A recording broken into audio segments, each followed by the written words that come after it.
Bonjour et bienvenue dans le 8e jour du Lexin Rascal. Aujourd'hui on voit le mot syllabe. Alors oui je sais c'est pas hyper sexy dit comme ça, mais vous inquiétez pas, je pense qu'il y aura des exemples quand même assez intéressants aujourd'hui. Donc syllabe en scal ça se dira stavel, ça vient encore complètement du suédois, pas de grande surprise jusque là.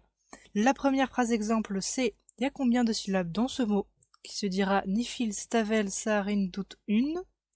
Je répète, nifil stavel sarin doute une. Alors vous aurez remarqué qu'il y a un accent sur le U et qu'il donc se prononce vraiment U, tel qu'en français, alors qu'en temps normal, même si ça se transcrit U, ça se prononcera OU. C'est d'ailleurs assez courant dans les langues, même s'il y a des transcriptions en U, ça va se prononcer OU. Le premier exemple qui me vient en la matière, c'est le japonais, mais c'est pas le seul. Et donc nifil, c'est combien, avec vraiment le sens d'une question, comme je le disais le jour précédent. Très souvent, les mots interrogatifs, quand ils sont dans un sens interrogatif, vont avoir un N en premier, et il se passe toujours, comme je le disais, à l'avant de la phrase. Donc la version normale, c'est vifil, pour dire combien, parce que oui, on peut l'utiliser dans d'autres formulations que des formulations interrogatives. Là, c'est vrai que j'ai pas d'exemple qui me vient en tête, mais vous inquiétez pas, il y en a, voilà, c'est possible. Donc, stavel, donc les syllabes, sar, être, parce que oui, on utilise le verbe être et pas avoir, sachant qu'on va avoir tendance à dire être pour tout ce qui est un petit peu abstrait, tout ce qui est immatériel, et dire avoir pour des choses plus concrètes. Par exemple, si je demandais combien de pattes avait tel animal, ce serait avoir, mais le nombre de syllabes pour un mot, c'est être. Donc in, dans, doute, ce, une, mot. La deuxième phrase, c'est il y a combien de syllabes dans le mot yezi. Donc nifil, stavel, sar, in, yezi. Pareil, alors j'ai pas dit le mot, in, lou, une, yezi, j'aurais pu le dire, c'est vrai, mais bon, c'est un peu redondant. Je pense qu'en ce cas, ça se dirait peut-être moins, mais c'est possible aussi.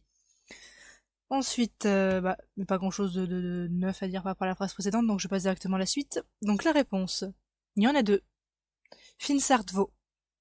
Fin sartvo. Alors pourquoi fin? Parce que c'est l'équivalent en scale de il y a, mais en assez soutenu, assez familier, donc sar être et tvo deux. Et si on veut être un peu plus précis ou même avoir un niveau de langage un peu plus académique, il y a deux syllabes, ou il y a deux syllabes dans ce mot. Es gebt sar tvo stavel. Ou bien es gebt sar tvo stavel in doute une. Alors es gebt, c'est toujours il y a, mais c'est plus littéraire, vraiment plus soutenu. C'est vraiment le niveau de langage d'un érudit, et un érudit qui a vraiment envie de montrer que oui, c'est des choses, etc. Et ce qu'il veut faire savant en fait. Ou alors qu'il parle de façon assez soutenue, parce que c'est pas parce qu'on est érudit, surtout à l'iron, qu'on parle forcément de façon un peu littéraire. C'est vraiment quelque chose qu'on met plus à l'écrit en fait, vraiment je pense, plus qu'à l'oral. Et pour le reste, sar encore être, tvo toujours deux, stavel, syllabe, in, dans, doute, ce set, une mot. Et d'ailleurs, j'ai parlé de Yeezy tout à l'heure, mais j'ai oublié de rappeler qu'il s'agissait du mot pour langue. Et c'est tout. Je pense que c'est déjà pas mal d'exemples. Normalement, j'ai expliqué tous les points qui nécessitaient une explication.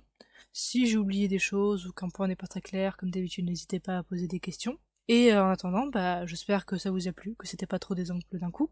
Et je vous souhaite une bonne soirée. Au revoir, à demain.